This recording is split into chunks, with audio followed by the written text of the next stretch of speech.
It started like any other ordinary morning in a quiet Boston neighborhood.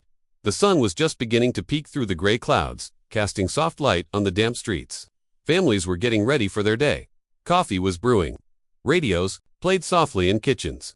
And then, everything changed.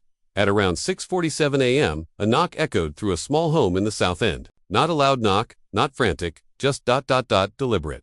Slow. 3 steady raps on the front door. Inside the house, Maria Jensen, a woman in her late 60s, was preparing breakfast. She wasn't expecting anyone. Her husband had died 3 weeks ago. Her son lived out of town. Her life had been quiet since the funeral. But something about that knock made her stop what she was doing. Her heart skipped. She wiped her hands on a towel and walked toward the door, unsure why she felt nervous. She peeked through the side glass. And what she saw made her drop the towel and gasp so loudly it echoed through the hallway. Standing there, pale, soaked from the rain, with eyes wide and sunken, was her husband, David Jensen, the man she had buried 23 days ago, the man whose death certificate she had filed, the man she kissed goodbye inside a coffin. He was standing there, breathing, looking at her. For a moment, she thought she had finally gone mad. Her legs gave out and she collapsed against the wall. She couldn't scream. Her lips moved, but no sound came out. Outside, the man simply waited. Minutes passed. She crawled toward the door. Shaking, her trembling hand reached for the knob. She cracked the door open. "David," she whispered. The man looked at her and said, in a low, quiet voice, "I'm home, Maria. I don't know what happened." She fainted. Paramedics arrived 12 minutes later after a neighbor heard her scream when she came to. Maria was taken to the hospital for shock, but by the time they arrived, David was gone. Disappeared without a trace. The police were called. Investigators showed up. The story was so bizarre that they didn't know what to put in their report. They visited Maria at the hospital and tried to get the full story.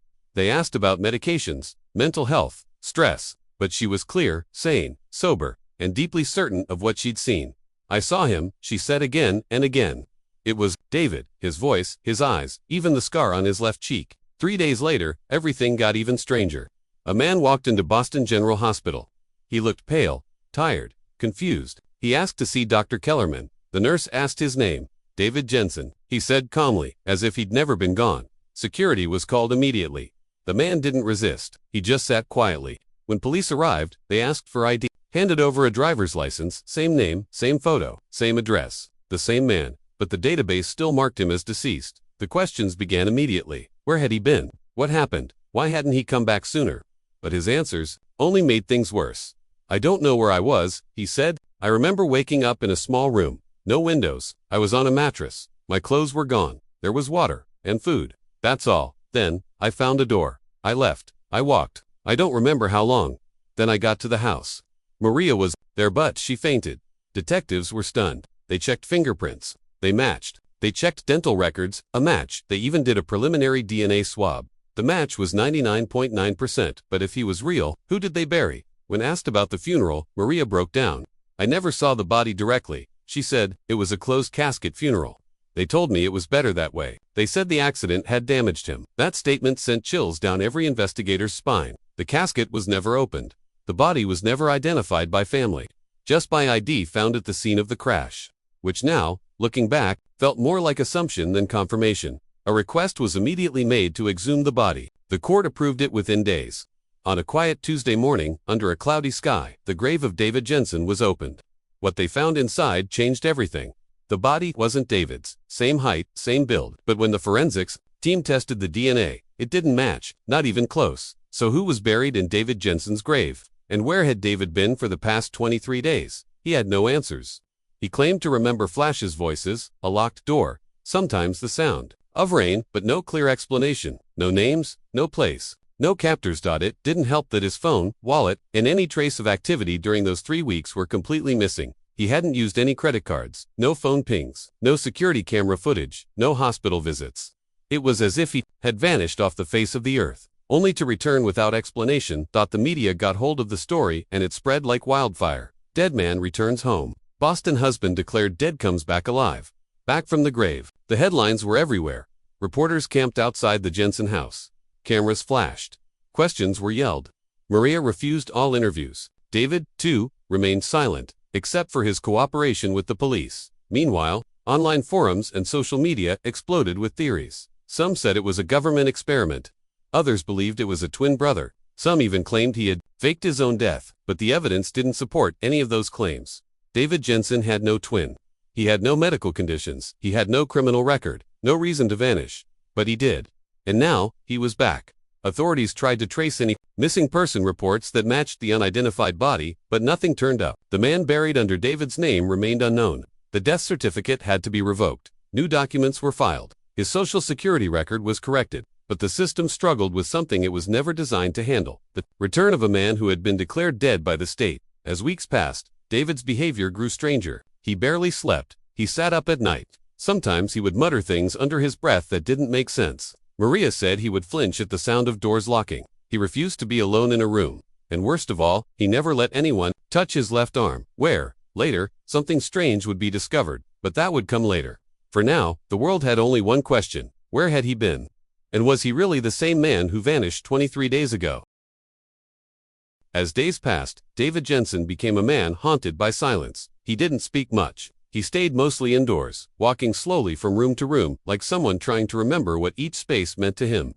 Maria would find him staring out windows at odd hours, watching nothing in particular. Sometimes, she'd ask what he was thinking. He'd just reply with a tired, distant look in his eyes. It was the look of someone who'd seen something or been somewhere that changed them forever. But something else began to happen, something even Maria didn't want to admit at first. David was changing. It began with small things. He seemed colder, not just emotionally, but physically, she said. His skin often felt clammy, like it had just come out of water. He wouldn't eat much, and when he did, he didn't enjoy food the way he used to. His favorite dishes, chicken pot pie, blueberry pancakes, now made him nauseous. He would chew slowly, without interest, then push the plate away. Then came the dreams. He'd wake up in the middle of the night drenched in sweat, gasping for air. Sometimes he'd scream. Once, he ran out into the street barefoot, yelling that he had to find the red door. When Maria caught up with him and brought him back inside, he collapsed to his knees and whispered, "They said not to remember. They told me I'd be erased." Maria didn't know what to make of it. Neither did the doctors. A psychiatrist visited the house, spoke with David for over 2 hours. At the end, he sat with Maria privately and said something she would never forget. He remembers something, but he's terrified of recalling it. Whatever happened, it wasn't just traumatic, it was deliberately hidden. Meanwhile, the police investigation stalled. No clues, no suspects, no leads. The identity of the man buried in David's grave remained a mystery. No fingerprints in the national database. No missing persons report matched. They tried facial recognition, nothing. It was as if that man had never existed, and then came a breakthrough.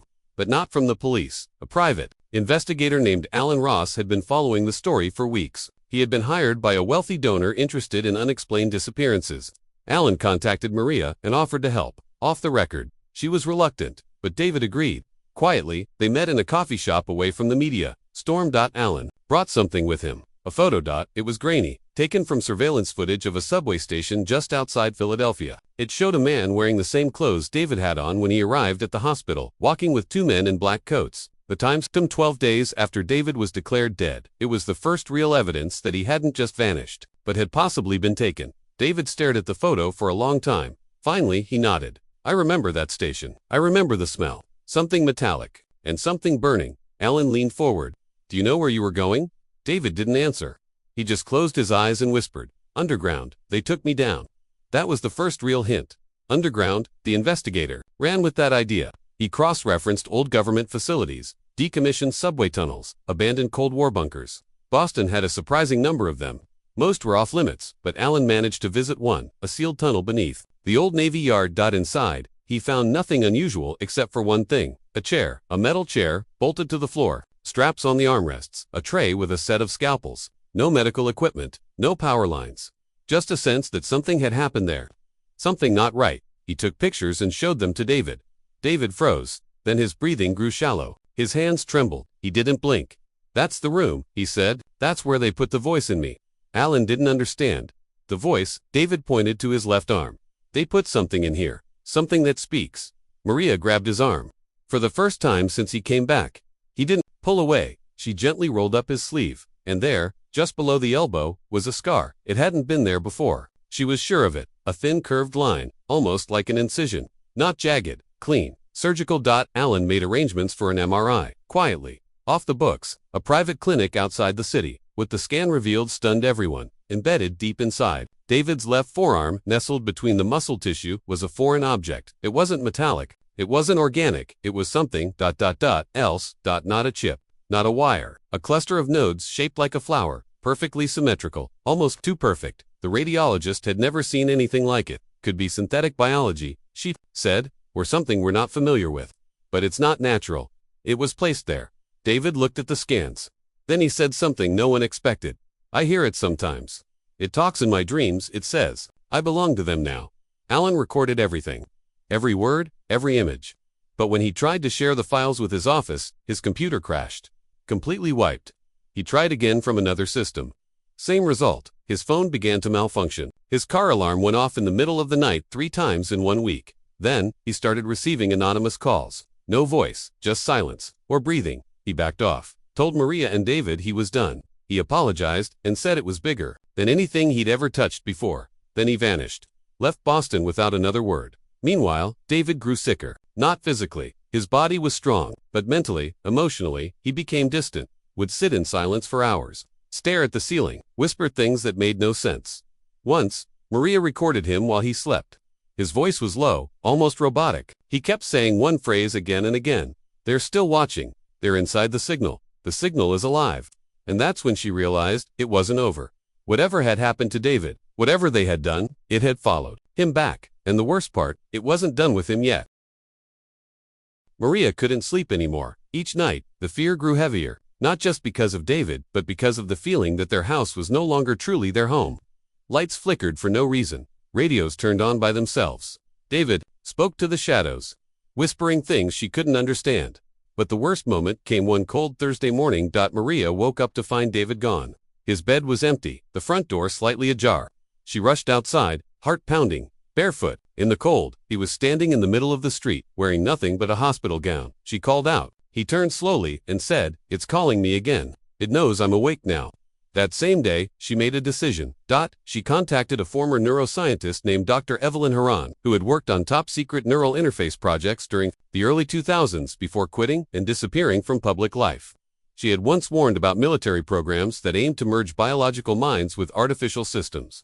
It took Maria 3 days to convince her to come. Dr. Haran was pale and serious, in her 60s, with eyes that had clearly seen too much. When she met David, she didn't ask many questions. She just studied him carefully, asked him to describe what he felt inside his mind. David explained it as best he could. It's like there's a hallway in my brain, and someone else is walking through it. I don't always hear them, but when I sleep, they walk faster, and sometimes I wake up, and I've moved, but I don't remember how. Dr. Haran went completely still. Then she said something that chilled Maria to her core.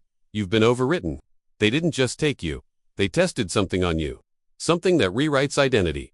David blinked. So I'm not me. You were, she replied. But now, you're shared. Someone or something else is using the same space.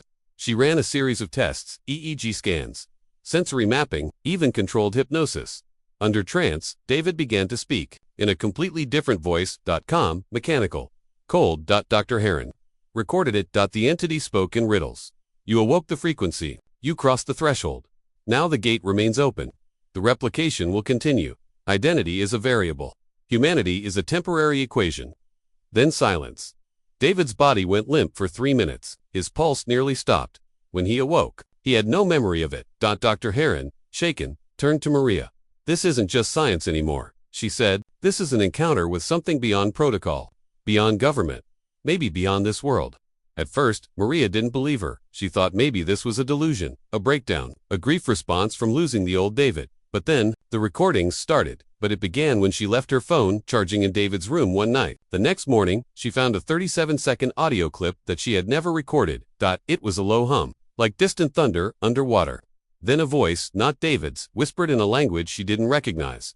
Over and over, faster and faster, and then, suddenly, silence. She sent the file to a linguist she knew from her university days. He called her 2 days later, visibly disturbed. That's not a known language. It's synthetic. Structured like a command code. Like programming. Programming spoken through a human voice. Suddenly, everything made sense. David hadn't just returned from somewhere. He was something now. Part man, part carrier, and something was using him as a signal. Maria and Dr. Haran devised a plan. A last resort. They believed that the signal, whatever it was, could be disrupted. That maybe, just maybe, they could reset David's brain and break the loop before it was too late. It was risky, dangerous. The human mind isn't meant to be rebooted like a machine. But David agreed. I don't want to be a doorway, he said. I don't want them to walk through me anymore. They built a sensory deprivation chamber. Rented an abandoned underground facility outside of town. Padded walls.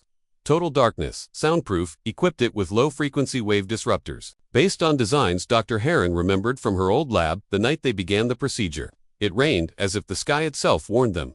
David lay inside the chamber. Electrodes attached to his head. Machines humming softly. At first, it was quiet. Then came the voice. Maria watched from the control room as his body began to seize. He spoke in that same strange tone again, the cold, robotic cadence. His words pierced the static of the monitors. Cannot break what does not sleep. We have roots in the code. You are a brief shadow. The seed is planted. Then he screamed. The walls shook. The lights flickered violently. Then, silence. Everything stopped. Maria ran into the chamber. David lay still, his breathing slow. Eyes closed. Then he opened them. For the first time in weeks, they were clear, human, present. He looked at her and whispered, "It's gone." She collapsed beside him, crying. For the first time since that night, he returned. He was truly back. The weeks that followed were cautious but calm. David recovered, slowly, carefully. He never remembered everything that happened. Just fragments, feelings, pieces of something that wasn't meant for a human mind to carry. They moved far from Boston. No phones, no internet, no digital signals. A quiet life in the mountains.